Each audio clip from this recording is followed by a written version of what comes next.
Karnool Gorantla Zwanis, which is in Telugu. Of course, I would enunciate the meaning in English in a minute. It really captures what Jesus is trying to communicate to us today. The song goes like this. I'm only singing a verse. శత్రువులను సహితము ప్రేమించుము అన్నావట నిజమేనా. The meaning is that true, Jesus? You told us to love our enemies? Is that true, Jesus? That you asked me to love my enemies? It is a kind of monologue that a person is having with Jesus when Jesus demanded this kind of epitome of love, that loving even enemies. So placing myself in the shoes of the person who sang this song, I'm asking, and all of you watching this mass, is that true, Jesus? You asked me to love my enemies? Yes, it is. Jesus is asking us, and that is the sum and substance of today's all three readings, especially as gospel takes the essence of love to a new game altogether. It is often easy to love those who love us, right? You know, if you take, when you go to bank, you want to apply for a loan, he'll ask you for a surety. What is the guarantee that you will pay me back the money? You'll have to invest or deposit your car, your vehicle, your land. And without any surety, no banker, no manager would ever lend you any money.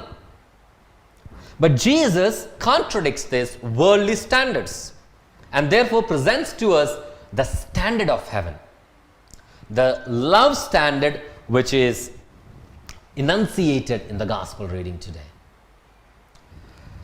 One of the things that really captivated me while I was a seminarian in the United States was this. While I was here, I never took care to watch squirrels running around. You know, we have squirrels here which are kind of striped with black and white on their skin.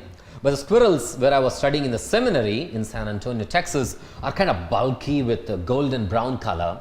And someone told me that these squirrels have a peculiar knack. What is the knack? They gather nuts from all over the trees, from those that fall from the trees.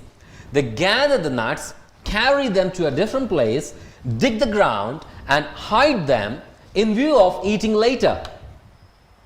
But guess what? The squirrels are not intelligent as we are. They forget where they have hidden them. As a result, people say the fact that there are so many oak trees in the United States is due to the fact that the squirrels have gathered these nuts, dug the ground and put them inside and forgot where they have hidden them. They couldn't eat. Squirrels had no plan to plant trees. But the amount of good, without even expecting anything in return, and that is what Jesus says in the gospel.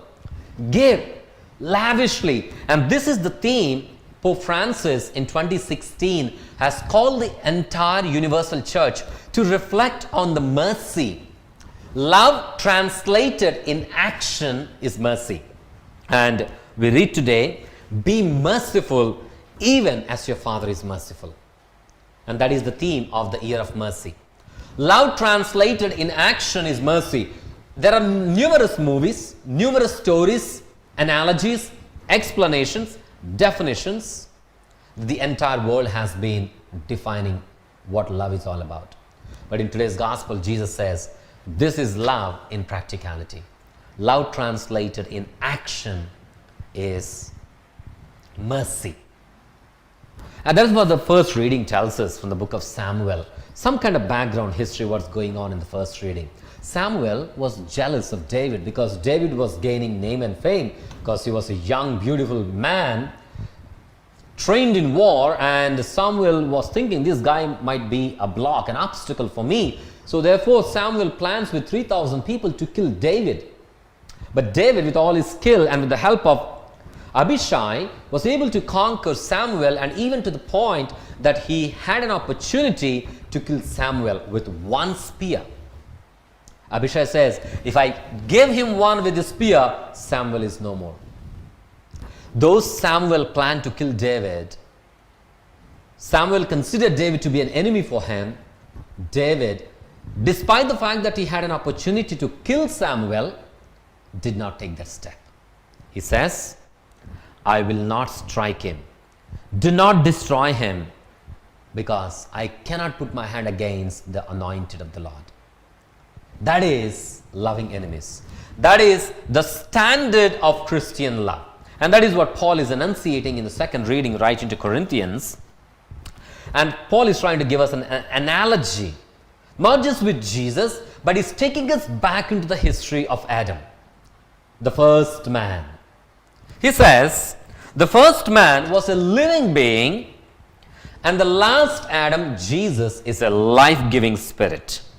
And he says he distinguishes between spirit and matter, physicality, body versus spirit. Paul says, if you are just born of first Adam, if I just say I'm body, I'm totally body, no? Sarx in Greek it's called flesh, there's no greatness. Because it is the flesh that makes us sin. And Paul says, as was the man of dust, so also are those who are of the dust. But you and I, who are baptized in Jesus, have also inherited the hegemony, the inheritance of the Spirit. And therefore Paul says, as is the man of heaven, so also those who are of heaven. And now this distinction that Jesus is trying to make in the gospel is not possible if I'm just following the first Adam, who is of dust and matter and materiality. If I truly want to love, not just those who love me, but even my enemies, even those who plan to kill me, even those who don't return money back to me, from those whom I can expect least, that is only possible if you and I are living by the Spirit of Jesus. Not just the spirit of Adam, which is just dust, but Spirit of Jesus, which is the Spirit. And that is what Jesus says in the gospel, lays down categorically what this love for enemies would entail. Mother Teresa of Calcutta had this moving experience while she was alive.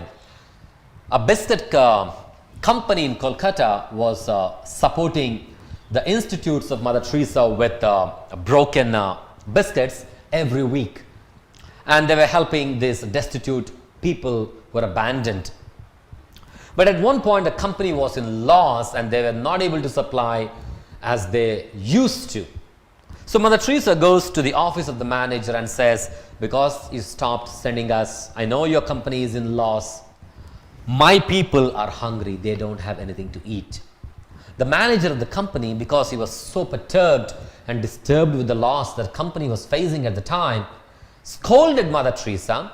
And when Mother Teresa extended her hand to help her poor people, orphans, the manager spat literally on the palm of Mother Teresa, like literally spitting. Mother Teresa said, okay, this is for me. I'll wipe it off. I'll take the spittle. But for my poor and abandoned, send me some biscuits. The manager was moved to tears. Despite the fact that the company was experiencing severe loss, he ordered truckload of biscuits to be sent to Mother Teresa's institute in Kolkata. Loving enemies. True love, true Catholic Christian love even melts our enemies, who we consider as enemies. And in categories of love, there are 3 stages. In Greek it would translate as, first one is eros. What is erotic form of love? The love that exists between a man and a woman, between husband and wife. Because I'm attracted to you, you're attracted to me, there is some attraction, there is some love. Yeah, it's not bad, but I just can't stay there. It's not just erotic love that Jesus is proposing. The love that exists between a man and a woman, a young man and a young woman. Stage 1.